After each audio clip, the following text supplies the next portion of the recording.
Flamingo is a suburb in Accra that in the 90s was notoriously known as the hideout for armed robbers. Legend has it that those armed robbers were seen as the neighborhood's modern-day Robin Hood.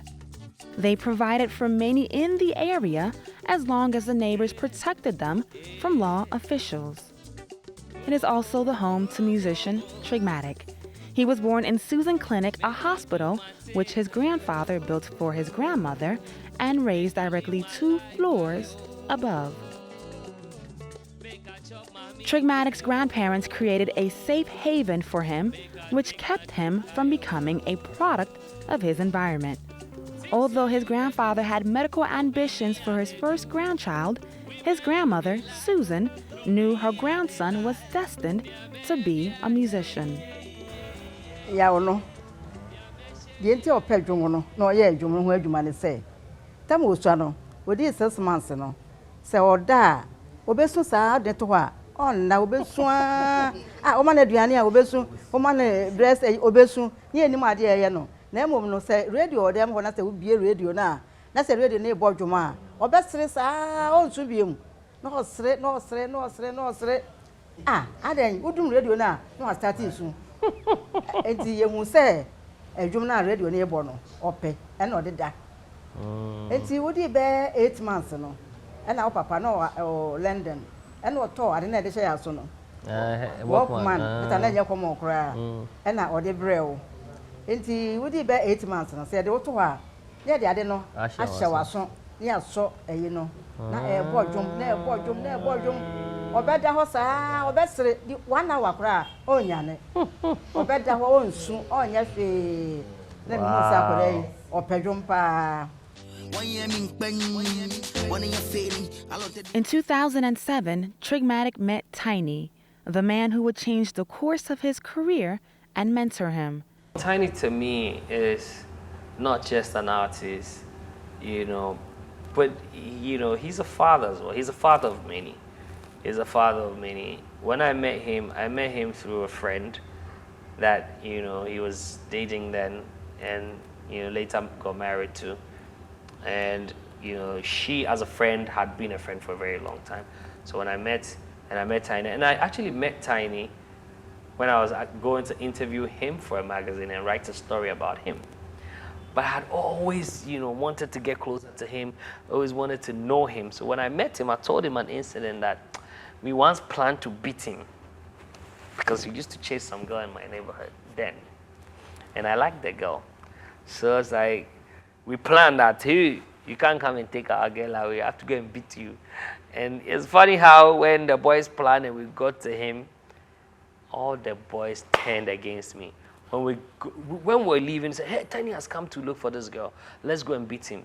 And then we ganged up, like about 8 boys. Only for us to get there, and this people was like, hey, boss, ale, killer, hey, you boss, you the rapper, we will feel you. You know? And I was like, yo, we're coming to beat the guy, man.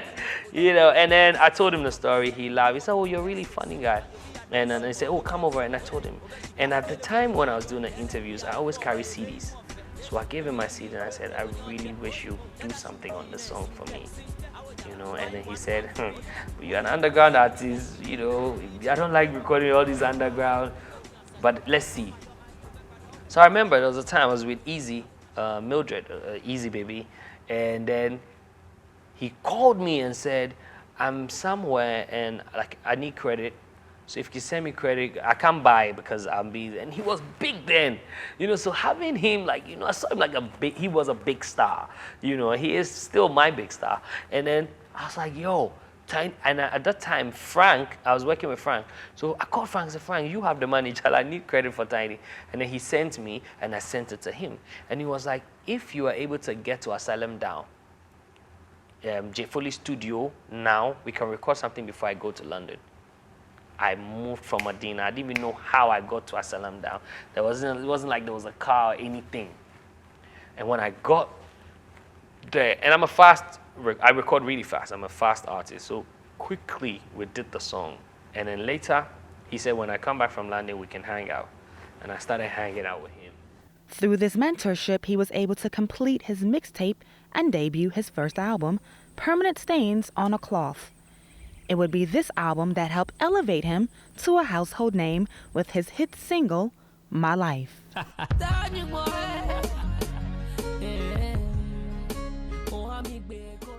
I wrote that song in 2009, late 2009. Was a period of, struggle, if I should call it, where, I was in one single room in Flamingo, family house. I think around that time I just had an issue with my ex then, who was my girlfriend, and she had gone back to London. I was just there one night, and then I think I had just heard Successful, and I was vibing to it. I was like, and it got me emotional, because I just want to be successful, and the whole with me, it was like a painful moment, but at the same time, it's like everything, every pain, every struggle was an inspiration for me as well, because I remember I just stood up and I said, no, I have to use this beat. So I recorded, actually didn't have like a proper phone, but I recorded it on, it was just a regular phone. I just recorded the song while it was playing. And I was thinking about the lyrics, like how I would put my lyrics together. So I did the first verse, went into I wrote the first verse down. So if you could, in the lyrics you hear, I thank God for bringing B up in my life. B was Bernice, and I was dating her then. B in my life, the only problem, she can't afford to be a broke wife. Because those were like the moments, like the things that happened around that time. Went to the studio, I did the first verse, and then I just said, you know what, turn off the lights and everything. I'll just do the second verse freestyle, and I'll just sing the hook freestyle. And it was the first time I was singing on a track. I didn't know how it was gonna sound, but I just realized that putting myself in it, took it to the next level. And those days, even the studio time I didn't pay, it was really hard. So I had to wait. I remember I had to wait. I recorded with Bones, so I wait for everybody to finish their session so that I can record late night. Because that's when it's like 3 hours and I can work with Bones alone. And he would say, you can sleep over if you want, so that you don't have to catch a late trotro or taxi back and all of that. So yeah, we're here today, out of that struggle. Yeah. His debut album, Permanent Stains on a Cloth, received 7 nominations at the Ghana Music Awards, leading him to win the Best Rapper of the Year in 2011. Wow. From when I took, the award Best Rapper, and, traveling that journey to now releasing Motro Mojo, a lot of things has happened. Some of the things that happened is actually knowing myself and, kissing my roots. I realized that, when they gave me the Best Rapper, I was the best rapper. I'm still one of the best rappers. But where do you come from, Trig? What language do your people speak? Musically, what does your culture say? Also, who do you rep? Yeah, I rep my hood, but who do you rep? Who are you? What do you have? And what are you selling to the world? When speaking sense turns foolishness, doing good is useless.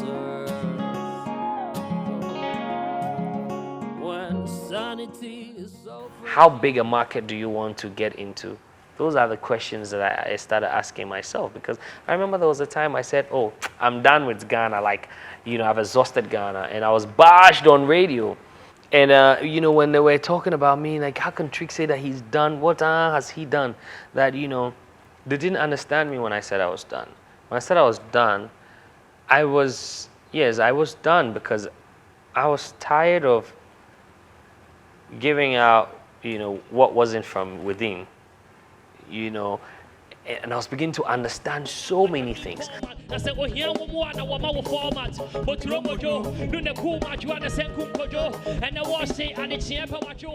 started following so many artists. I started reading more about Ghana. I started reading more about our music. I started, education is really important. When I say education, not like schooling, being able to educate yourself, even, from the people who have been, the people who have been to where you are going are the best teachers.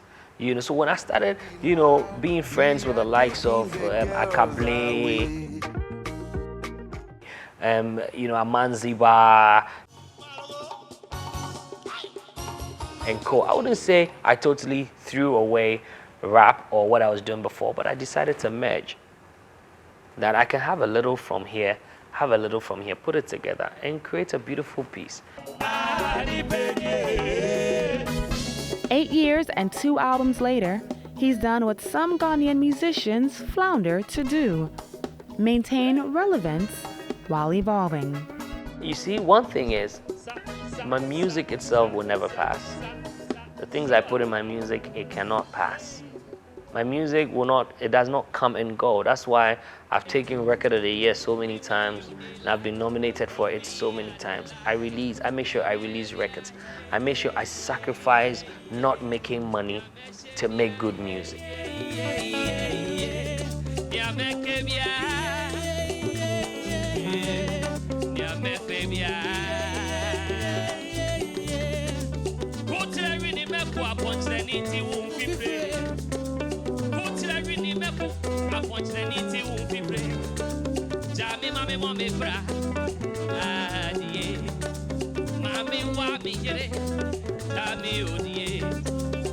Refuse me water, now I'm drinking dirty water. Why complaining?